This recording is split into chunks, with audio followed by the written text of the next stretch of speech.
Hello everybody, Muffinman here, and today I would like to talk to you about Warmanes TBC and pay-to-win servers in general, what kind of place they take in the private server scene, and, well, if they are good, if they are bad, that sort of stuff. I mean, there's been a lot of discussion recently about servers like this, and I think it's a very important discussion to be had, because for both sides you can argue a lot here. So let's define what pay-to-win is actually in a private server in a World of Warcraft sense. Like for me personally, it's stuff that will buy you an advantage in-game, like buying you equipment, armor pieces, weapons, all that stuff that brings you ahead basically in front of other players who are not willing to pay any kind of money.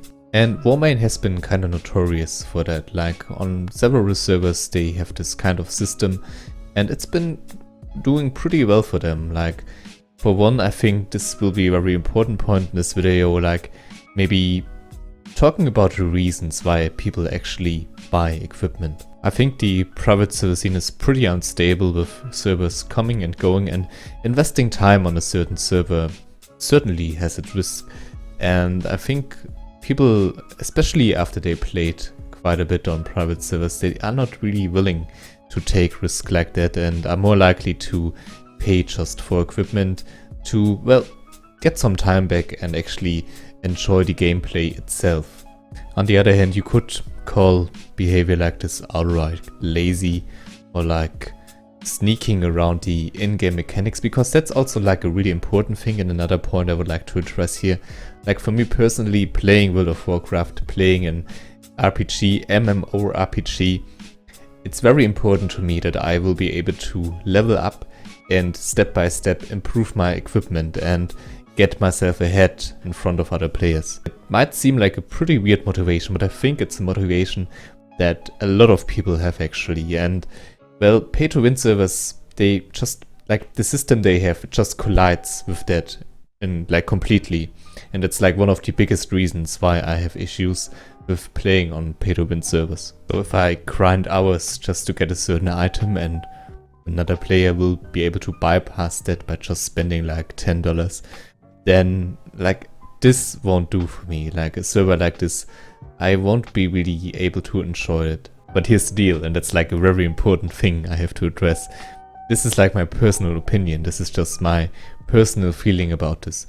There are a ton of players who actually just don't give a fuck and are like not as centered on other people's, well, progression or like behavior and all that stuff, who are really more like centered in their own kind of gameplay, like who just like to get ahead, who like to progress and, well, get some good items for themselves and really don't care if like, and especially how the other player got to that certain item. And this is actually the only thing you have to decide for yourself, and, well, to decide if you want to play on a pay-to-win server or not.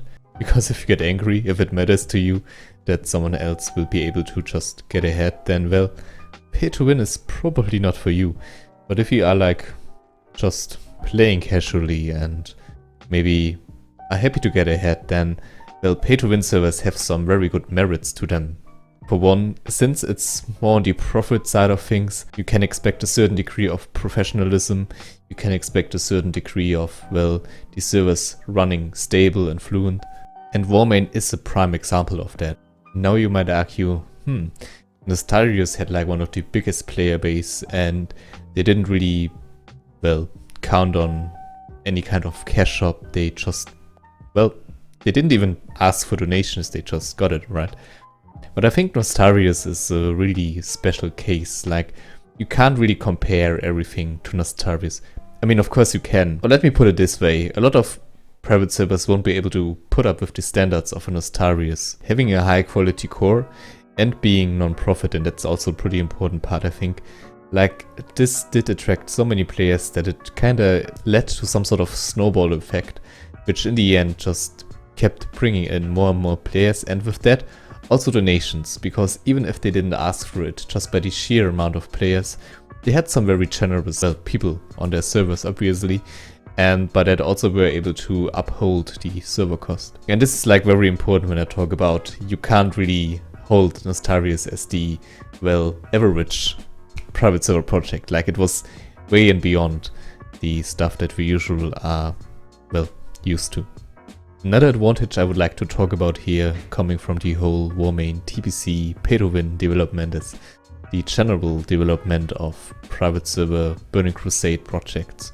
Out of all the cores, out of all the expansions, TBC has always been, well, a bit behind, very much stagnating actually. To some extent it was because of corecraft. I mean, it kinda did hold back a lot of developers because they were expecting this huge project to be like near perfect and basically not even be worth to try to have a competition there. It's really sad to see that it kinda had a negative impact and also like a bit of like a punch to the face of so many players who invested a lot of time testing there, but in the end I think it did more harm than good probably. But yeah, enough about it here.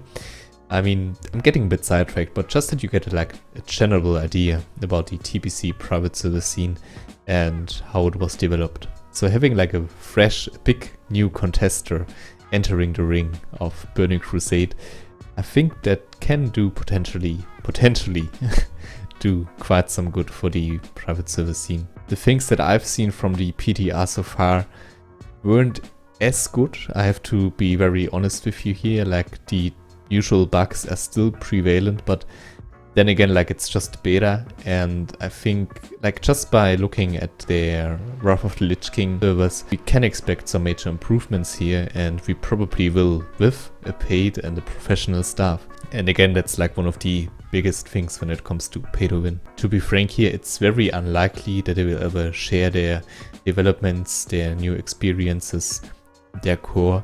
But even if they don't, like just having this big name and pretty quality experience in the Burning Crusade, that alone can help out. Best case scenario, it's kind of like with their Wrath of Lich King servers, that they have a pay to win server and then like also a normal server, and just by the whole stuff they are generating through the pay to win system, they also can kind of allow themselves to host a very hardcore, a very Blizz-like non-pay-to-win server. I mean, that would be ideal. In the end, we will have to wait and see what will happen. Like, one thing I would like to take out of this, and I would like to tell you, is do not condemn it right away. Like again, I'm also very skeptic when it comes to pay-to-win servers. It's nothing for me personally, like I just don't really enjoy them as much as I do like other projects. But I think it's important to stay open-minded about this. I know there's also some harm that can come out of such developments like the pay-to-win system, especially like if you have new people coming into the scene and being like, okay, apparently they don't want to enjoy like the old game like it was, apparently they really want just to buy like overpowered items. And that's the point where you have to be a bit careful here, because I think one of the biggest arguments, one of the strongest arguments we have in the private server scene, like for this scene in general, like for why we are playing the game and why we, well, pirate this game.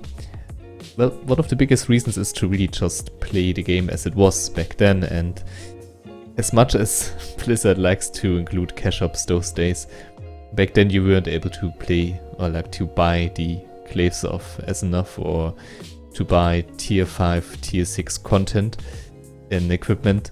So I can also understand if some people have criticism when it comes to a system like that. I personally just think that the good points can outweigh the bad ones if everything is done correctly.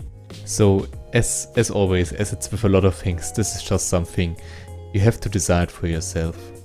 The only thing I find to be very important here, as always, is that you stay civil about it, open-minded, you discuss it and you try to outweigh the good and the bad points against each other. So yeah, I can just invite you again, if you're open for that, please without flaming. Oh, now that I said it, I probably shouldn't have, but yeah.